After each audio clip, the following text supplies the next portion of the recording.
अनुपात के आधार पर सहसंबंध।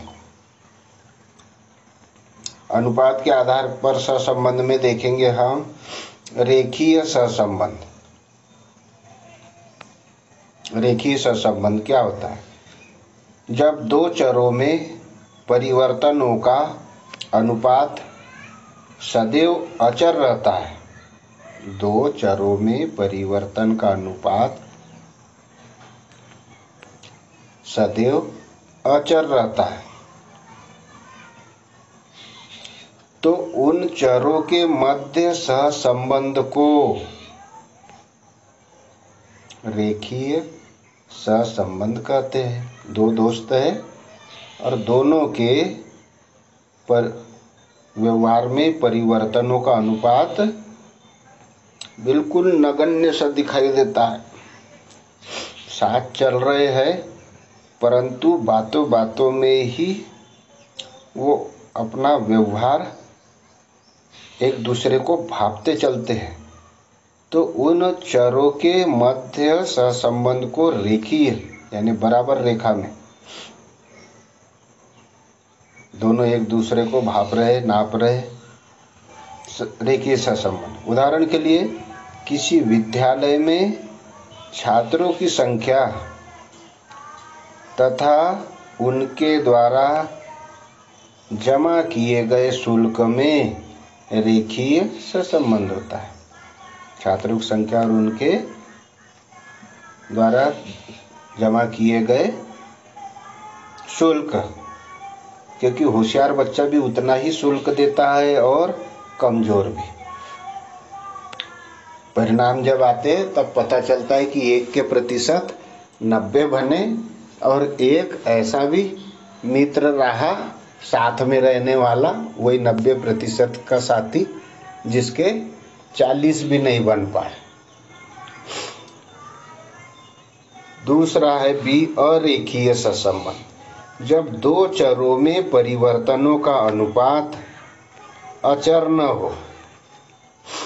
जब दो चरों में परिवर्तनों का अनुपात कैसा हो? अचर न हो, अर्थात बदलता रहता हो तो उनके मध्य सहसंबंध को अरेखीय सहसंबंध कहते हैं। जब दो चरों में परिवर्तनों का अनुपात कैसा रहेगा? बिल्कुल पटती नहीं हो। दो दोस्त साथ में घर से विद्यालय जाते हैं, दोनों में जरा भी जमती नहीं हो। दोनों एक दूसरे की पतंग काटते रहते हो, दोनों एक दूसरे की बातें काटते रहते हो, फिर भी दोनों साथ साथ रहते हो। तो ऐसा संबंध अचर सा संबंध, अर्थात बदलता रहता हो तो उनके मध्य सहसंबंध को अरेखीय सहसंबंध कहेंगे। जैसे यदि श्रमिकों की संख्या में वृद्धि करने पर अगर हमने श्रमिक बढ़ा दिए पर उत्पादन में वृद्धि उसी अनुपात में न हो तो उनके बीच अरेखीय सहसंबंध होगा। अगर दो मजदूर दिन भर में 4 शर्ट सिलते हो, अब हम समझ गए कि एक मजदूर दिन भर में 2 शर्ट सिल सकता है, तो हमने प्रोडक्शन बढ़ाने के लिए 4 की जगह 6 टेलर लगा दिए। परंतु देखने में आया कि शर्ट 4 ही सिलाई, जबकि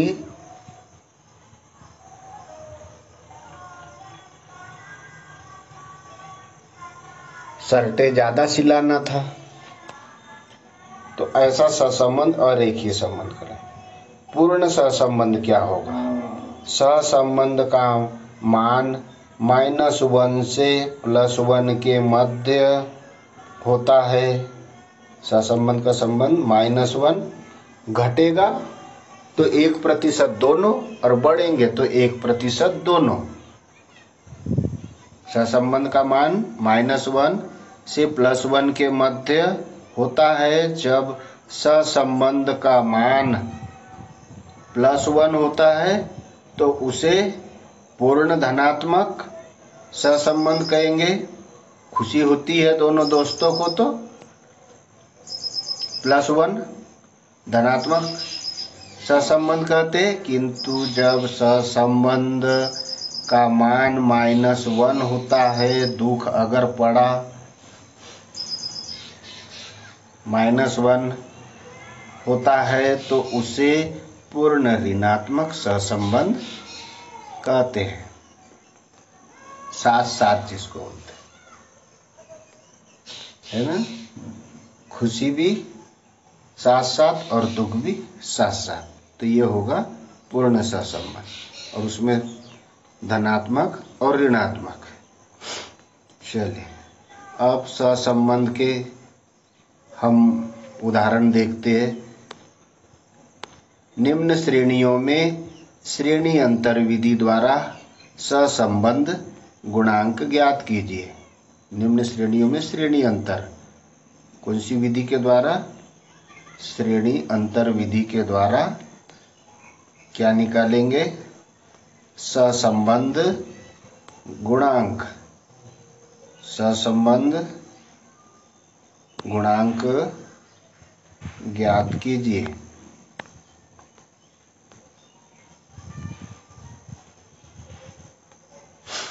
तो देखते हैं, श्रेणी 2 दी हुई है, x और y। x श्रेणी के चर दिए हुए 73, 72, 71, y 70, 69, 68, 67, 66, 65।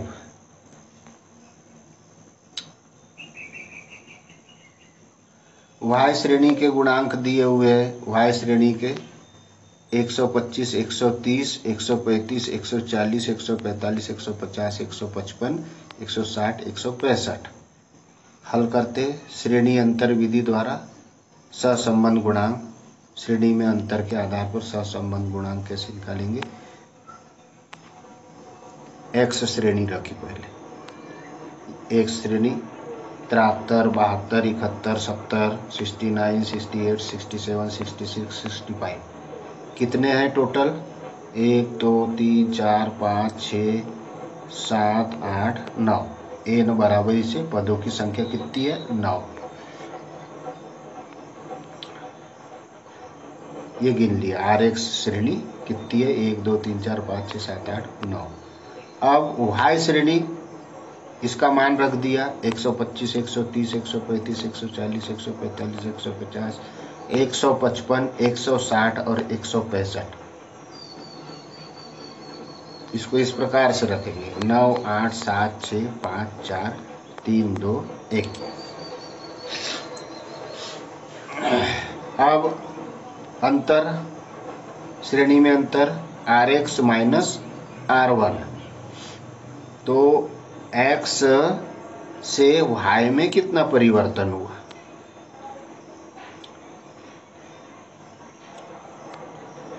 यहाँ पर 1 है और यहाँ 9 है ना? तो 1 में से 9 गया ऋण 8, 2 में से 8 गया ऋण 6, 3 में से 7 गया ऋण 4, 4 में से 6 गया ऋण 2, 5 में से 5 गया 0, 6 में से 4 गया 2, 7 में से 3 गया 4, 8 में से 2 गया 6, 9 में से 1 गया 8। D बराबर से कितना आया? इसको जोड़ेंगे धन वाले को, 8 और 6 14, 4 18 और 2 20।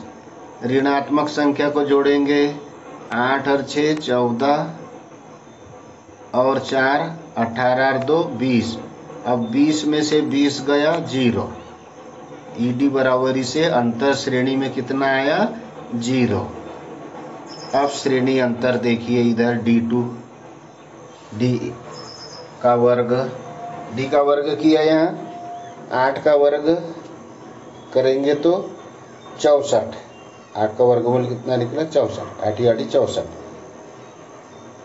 अब 6 का 36, 4 का 4 चौक 16, चले 2 दूनी 4 है ना, 2 दूनी 4, 4 चौक 16, 6 6 36, 8 8 64। अब इसको टोटल जोड़ लिया, कितना आया 240 है ना। 6 4 10, 6 16, 4 20, 20, 4 24 और 6 30, 6 36 और 4 40 का शून्य। 40 का कितना आया शून्य, 4 आता है। 6 4 10, 10 3 13, 13 और 1 14, 1 15, 16 17 18, 18 और 6 24। डी कितना आया, डी का वर्ग 240। सूत्र का प्रयोग करने पर सहसंबंध गुणांक निकालने के लिए सूत्र रखेंगे, r बराबरी से 1 माइनस 6 सिग्मा d का वर्ग बटे n कोष्टक में n का वर्ग ऋण 1। मान रख देंगे अब सूत्र में, 1 ऋण 6 ed, ये 6 सूत्र में ही है, 6 गुणित d का वर्ग कितना आया 240, 240 रख दिया है ना। n पदों की संख्या ये 9, 9 रखा, n का वर्ग तो 9 9 81 ऋण 1। समझ में आ गया। चलो हल करें इसको, 1 का 1 रख दिया, 240 में 6 का गुणा किया तो आया 1440 है ना। अब यहाँ गुणा करेंगे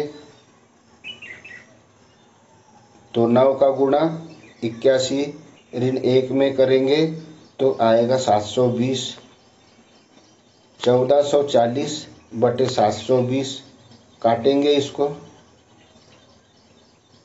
कितना आया 1 ऋण 1। स्पष्ट है कि x व y श्रेणी के बीच निम्न श्रेणी का ऋणात्मक सहसंबंध है। कौन सा सहसंबंध है, निम्न श्रेणी का। अब अगला उदाहरण अगले पीडीएफ में।